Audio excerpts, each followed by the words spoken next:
وقال تعالى والفجر وليال عشر. وعن ابن عباس رضي الله تعالى عنهما قال رسول الله صلى الله عليه وسلم ما من أيام العمل الصالح فيهن أحب إلى الله من هذه الأيام العشر. قال يا رسول الله ولا الجهاد في سبيل الله؟ قال ولا الجهاد في سبيل الله إلا رجل خرج بنفسه وماله فلم يرجع من ذلك بشيء. رواه البخاري.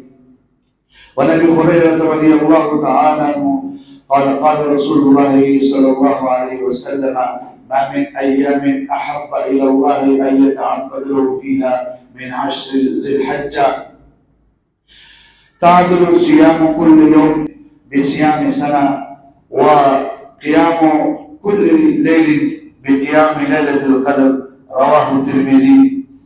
وقال عليه الصلاة والسلام من رأى هلال ذي الحجة وأراد أن يضحي فلا يأخذ من شعره ولا من أظفاره أو كما قال عليه الصلاة والسلام والفجر وليال عشر. اللہ نے مجھے فجر کی قسم اٹھاتے ہیں اور 10 راتوں کی قسم اٹھاتے ہیں. حضرت جابر رضی اللہ عنہ فرماتے ہیں 10 راتوں سے مراد ایام ذی الحجہ کے 10 راتیں. جو حدیث مبارکہ آپ کے سامنے تلاوت کی ابن عباس رضی اللہ عنہ سے بھری آپ علیہ السلام نے فرمایا اللہ رب العزت کو ما من ایام احب الى اللہ من هذه 10 ذی الحجہ، اللہ رب العزت کو ان 10 دنوں سے زیادہ کسی اور دن میں عمل پسند نہیں ہے. سب سے زیادہ ان دنوں میں عمل آپ علیہ السلام فرماتے ہیں اللہ کو پسند ہے. صحابہ نے کہا ولا الجہاد فی سبیل اللہ، رسول اللہ جہاد سے بھی زیادہ اللہ کو محبوب ہے. آپ نے فرمایا ولا الجہاد فی سبیل اللہ الا رجل خرج بنفسه وماله، مگر وہ آدمی جو جہاد کے لیے اپنے مال اور خود اپنے آپ کو نکال کر لے جائے فلم یرجع بذلک شیء، کسی چیز کے ساتھ نہ لوٹے، شہید بھی ہو جو مال میں لٹا دے، وہ عمل اس سے زیادہ افضل ہے. اور ایک اور حدیث مبارکہ جو ابو ہریرہ رضی اللہ تعالیٰ عنہ سے مروی ہے. ابو ہریرہ رضی اللہ تعالیٰ عنہ فرماتے ہیں کہ رسول اللہ صلی اللہ علیہ وسلم نے فرمایا ما من ایام احب الى اللہ ان یتعبد له فیها من 10 ذی الحجہ. اللہ رب العزت کو سب ایام میں بہترین ایام وہ ہے کہ اللہ کی عبادت کیا جائے، وہ ذی الحجہ کے پہلے 10 ایام ہیں. آپ علیہ السلام نے فرمایا سیام کل یوم سیام تعدل کل یوم بصیام سنہ، ایک دن کا روزہ 1 سال کے روزے کے برابر ہے. قیام کل لیل بقیام لیلۃ القدر، کہ ایک رات کی قیام عبادت یہ لیلۃ القدر کی رات کی قیام کے برابر ہے. لہذا ان 10 دنوں میں زیادہ عمل کرنا چاہیے، نیک سے نیک عمل کرنا چاہیے، روزے رکھنا چاہیے.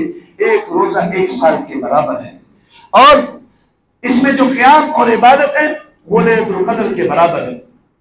اب سوال یہ ہوتا ہے کہ آخری ذی العشرہ جو ہے رمضان کا، اس کی بھی بہت بڑی فضیلت آئی ہے اور اس کی بھی فضیلت ہے.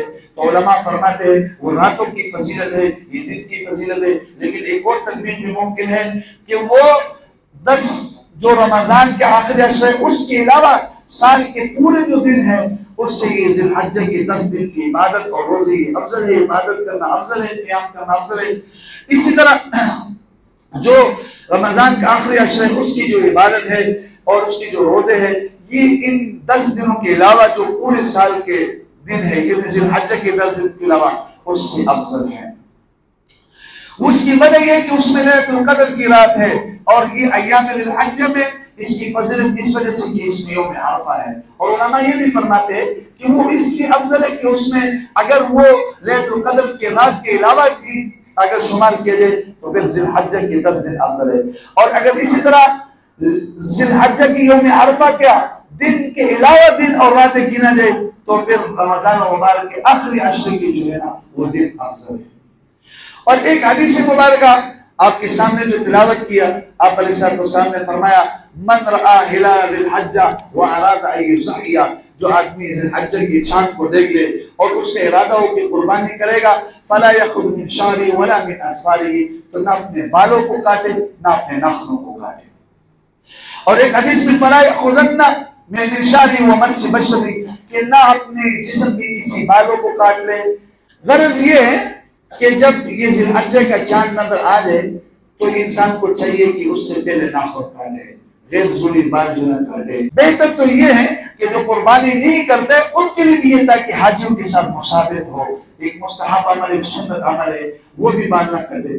اب دیکھو کل عید ہے تو حمام والوں پر کتنا رش ہوتا ہے، اور کچھ لوگ تو ناخن بھی کاٹ لیتے، لہذا اگر پہلے ابھی ذی الحجہ کا چاند نظر آ گیا تو اگر پہلے کاٹ لیے تو ٹھیک ہی، ابھی نہ کاٹے، اور ابھی اپنے بال کو نہ برابر کرے، اپنے مونچھوں کو برابر نہ کرے۔ اللہ تعالیٰ ہم سب کو ان ایام کی قدر نصیب فرمائے، ان ایام میں زیادہ سے زیادہ عمل کرنے کی توفیق نصیب فرمائے۔ اللہ تعالیٰ ہمیں اپنے گھر کی زیارت نصیب فرمائے۔